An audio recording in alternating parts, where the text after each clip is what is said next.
उस तरीके से सलाह पढ़ो जिस तरीके से आप मुझे देखते हैं पढ़ते हुए। सहाबा का अमल। फकूलू आमीन, गला फाड़ने वाली नहीं करेगा। तो बोलने पर गवर्नमेंट की तरफ से कोई पाबंदी नहीं थे, तभी तो सुना ना, साहबा ने सुना पीछे कहते थे। सही हदीस ही चारों आइमा का मतलब है। हो सकता है कि हमारे गुनाहों की बख्शिश का जरिया बन जाए। फैसला हो गया।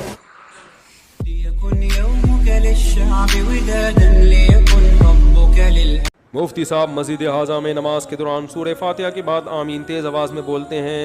शाफी मसलक के लोग हमारे यहाँ बहुत हैं, तो वो तेज़ आवाज़ में बोलते हैं, बोलने दो, उनका फ़िक़्ह है, ठीक है। दोनों बातें हैं।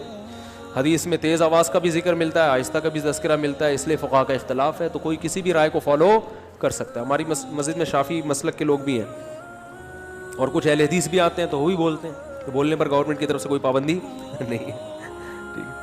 सूरह फातिहा ख़त्म होने के बाद मुक़्तदी क्या आखिर में आमीन कहेंगे? जी हाँ, आमीन कहेंगे, मगर आहिस्ता। क्या जारी नमाजों में मतलब बॉलीन के बाद आमीन भी बावाज़ बुलंद होगा? ये आवाज़ बुलंद के साथ ही होगा। जामिया तिरमिज़ी में इमाम तिरमिज़ी ने आहिस्ता आमीन वाली रवायत भी डिस्कस की है और ऊंची आमीन वाली भी, और एंड पे उन्होंने कंक्लूड किया है कि जो ऊंची आवाज़ से आमीन है, ऊंची ये इतनी नहीं कि मतलब गला फाड़ने वाली, यानी ऊंची जो नॉर्मल है, तो ज़ाहिर जब इतने लोग ऊंची कहेंगे तो वो तो ऊंची हो ही जाएगी खुद बखुद। लेकिन ये नहीं है कि इमाम क़िराअत कर रहे हैं आस्ता आवाज़ में और आप पीछे करें आमीन, ये वाली आमीन नहीं। आमीन इमाम से ऊंची तो ना करें। इमाम का भी यही काम है कि जिस टोन में वो पढ़ रहा है उतना ही ऊंची के। बुखारी मुस्लिम में अल्फाज हैं, जिसकी आमीन फरिश्तों के साथ मिल जाएगी अल्लाह ताला उसकी मग़फ़िरत कर देगा। तो आमीन ऊंची आवाज़ वाली नमाज में ऊंची आवाज़ से मुराद जितनी नॉर्मल आवाज़ है, और आहिस्ता में तो आप खुद अपनी पढ़ रहे होते हैं, वो आप अपने हिसाब से करें। बात चल रही थी, हुज़ूर पाक ने आमीन आहिस्ता भी फरमाई है, ऊंची भी फरमाई है, तो आपका हक बनता है कि आप ये क्वेश्चन करें कि मौलाना फिर हम सिर्फ आहिस्ता क्यों कहते हैं, हमें भी कभी जोर से कह लेनी चाहिए। तो मैं इसके 2-3 जवाब अर्ज करने के लिए समझाने लगा हूं। नंबर 1, रसूलुल्लाह जब आमीन ऊंची फरमा रहे थे और जब आहिस्ता, हदीसें तो दोनों हैं, इमाम बन के फरमा रहे थे या मुक्तदी? तो भाई ये मसला इमाम का है, तू तो मुक्तदी की आमीन पे झगड़ता है। तो रसूलुल्लाह सल्लल्लाहु अलैहि वसल्लम की आदत मुबारक तो ऊंची की नहीं थी, आदत आहिस्ता की थी।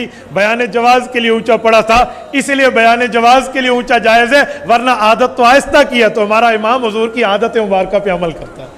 बुखारी शरीफ में, मुस्लिम शरीफ में बाब कायम हुए हैं अल जहर बित्तामीन। इमाम बुखारी ने बाब कायम फरमाया है अल जहर बित्तामीन, ऊंची आवाज से आमीन कहना। और पूरी सही बुखारी में हदीस ऊंची आवाज से आमीन कहने की एक भी दर्ज नहीं की है, एक हदीस। मैं दीगर किताबों की नहीं, मैं इमाम बुखारी की बात कर रहा हूं। ये इमाम बुखारी, सही बुखारी किताबुल अज़ान पढ़ लें, बाब है इमाम ऊंची आवाज से आमीन कहे, इमाम बुखारी ने बांधा।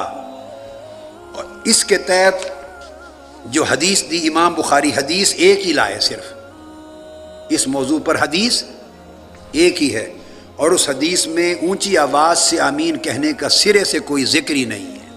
मैं हदीस पढ़ रहा हूं। आका अलैहिस्सलाम ने फरमाया, जब इमाम आमीन कहे, मुक्तदियो तुम भी आमीन कहा करो। जिसकी आमीन फरिश्तों की आमीन के साथ मिल गई, उसकी ज़िंदगी के सारे पिछले गुनाह माफ़ कर दिए जाएंगे। ऊंची आवाज़ से आमीन पढ़ना, इसका तो हदीस में सिरे से जिक्र ही नहीं है। अगला बाब, मुक्तदी ऊंची आवाज़ से आमीन कहे, क्या बोलिए? इसको भी हदीस पढ़ रहा हूँ। इसके तहत भी एक ही हदीस लाए हैं इमाम बुखारी रज़ी अल्लाह ताला अन्हु, एक ही हदीस सिर्फ। और वो क्या है? फरमाया आका अलैहिस्सलाम ने कि जब इमाम गैरिल मग़दूबि अलैहिम वलद्दालीन कहे, तो है लोगों, मुक्तदियो तुम आमीन कहा करो। जिसकी आमीन मलाइका के कौल के साथ मिल गई, उसके पिछले गुनाह माफ़ कर दिए, बख्शे जाएंगे। अब इस पूरी हदीस के मजमून में कहीं ऊंची नीची आवाज़ से आमीन कहने का कोई जिक्र है? तो हदीस में तो अल जहर बित्तामीन का जिक्र ही नहीं है। सूरतुल फातिहा जब नमाज में पढ़ी जाती है तो उसके बाद आमीन का कहना। नबी अकरम सल्लल्लाहु अलैहि वसल्लम फरमाते, सही बुखारी की रिवायत आपने फरमाया, अबू हुरैरा रज़ी अल्लाह अन्हु हदीस के रावी आपने फरमाया, अल्लाह के रसूल सल्लल्लाहु अलैहि वसल्लम ने फरमाया, जब इमाम आमीन कहे तो तुम भी आमीन कहो। کیونکہ جس کی آمین فرشتوں کی آمین سے مل جاتی ہے اس کے اگلے گناہ بخش دیے جائیں گے۔ ابن شہاب جو راوی روایت کرتے وہ کہتے ہیں کہ رسول اللہ صلی اللہ علیہ وسلم بھی آمین کہا کرتے تھے۔ امام کو آمین کہنا چاہیے، اس لیے حدیث کری امام آمین کہے تو تم بھی آمین کہو۔ حدیث بالکل واضح ہے، بخاری کی روایت ہے نا، اور اللہ کے رسول خود کہتے تھے، اس لیے صحابہ نے سنا پیچھے کہتے تھے، تبھی تو سنا نا۔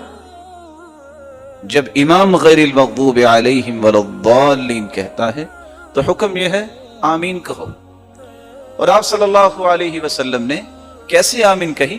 رفع بها صوتا، آپ نے آواز کو بلند کیا۔ صحابہ اتنا اونچی آمین کہتے کہ مسجد میں گونج اٹھتی، صحابہ کا عمل۔ لہذا جب بھی الحمد شریف پڑھیں تو ہمیں آمین بھی کہنا چاہیے، سنت کریمہ ہے، ہو سکتا ہے کہ ہمارے گناہوں کی بخشش کا ذریعہ بن جائے۔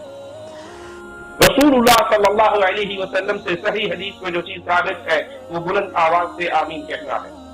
جو بلند آواز سے آمین کہتا ہے، جو رفع الیدین کرتا ہے، جو ہاتھ سینے پر باندھتا ہے، حقیقت میں وہ نبی کریم صلی اللہ علیہ وسلم کی اتباع کر رہا ہے، اور یہی تعلیمات امام ابو حنیفہ کی، امام مالک کی، امام شافعی کی، امام احمد بن حنبل رحمہم اللہ، ان تمام ائمہ کی یہی تعلیمات تھی کہ جب حدیث رسول تمہیں مل جائے صحیح حدیث ہو، صحیح حدیث ہی چاروں ائمہ کا مذہب ہے۔ تو چاروں ائمہ کو ماننے والا اصل میں وہ آدمی ہے جو کلیئر کٹ حدیث ہے صحیح بخاری کی 1 صلاح کے اندر محمد صلی اللہ علیہ وسلم فرماتے ہیں اس طریقے سے صلاح پڑھو جس طریقے سے آپ مجھے دیکھتے ہیں پڑھتے ہوئے۔ تو جس طریقے سے محمد صلی اللہ علیہ وسلم نے صلاح پڑھا اسی طریقے سے پڑھنا چاہیے۔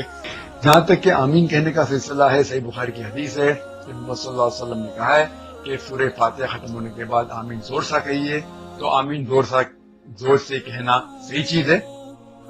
اور اسی طریقے سے ہمیں یہ دیکھنا چاہیے کہ کس طریقے سے نماز پڑھی جانی چاہیے، جو قرآن اور صحیح حدیث سے ملتا ہے۔